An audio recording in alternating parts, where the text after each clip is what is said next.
Hellcat.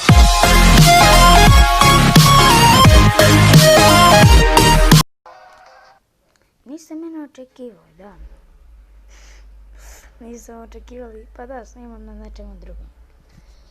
Da, vratio sam se na ovaj kanal, znači snimao sam na drugi kanal. Sada znači priču da vam isporučujem, ja sam dobio, to jest telefon se pokvarao nakon sam snimao.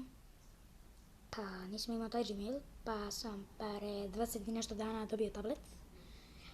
Ovo je tablet preko snimam.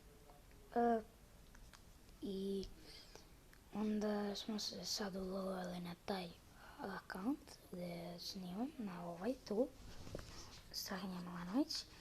I da, to je priča, nešto drugo sam kažu. Nema priče, tako da ste znali. Da, igrat ćemo malo Brawl Stars, znači koliko me je dugo ne bilo na YouTube, zaboravio sam sve sam zaboravio. Znači ljudi, od 1 do sve sam zaboravio. Ok, nema veze. Znači uglavnom...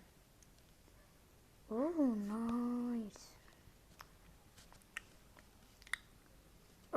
Kako se... To je moja priča. Da. Ne znam što je pričam tiho, ali da. Sada ste čuli. I da, pravio sam puno intra. Znači da, pravio sam brdo intra. Dobro, nije baš previše, ali ima i dosta to. Tako da, bio sam aktivan na drugom YouTube kanalu, se zove Strahinja Milanović, samo što je više cool i izbacio sam tamo intro i malo gameplayeva, iskreno. I što sam izbacio Minecraft. Ovdje će se... Nešto, dobro. Ovdje će se vratiti Minecraft. Znači, ono preživljavanje koje ste očekivali. Znači, drugo preživljavanje.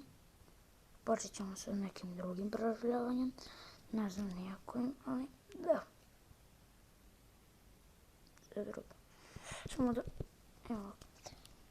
Da, uglavnom, za sada ovaj video u kojem sam se vratio, sam odlučio da igram Brawl Stars.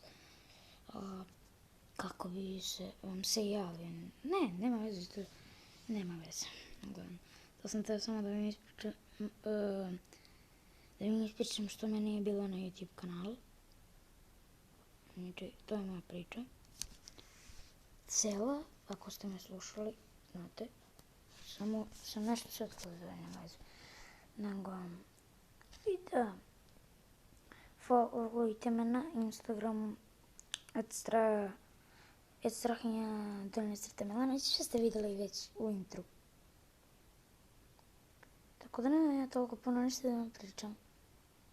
I da, bit ću aktivan svaki dan, znači, bit ću aktivan svaku noć, znači i u 4 ujutro i o sve, bit ću aktivan baš svaki dan. Moram po jedan barem video da izbacim jedan dan, to je svaki dan. I ja sam, pobedili smo. I to bi bilo to što se tiče ovog videa. Ćao. Sve vas volim. Ćao.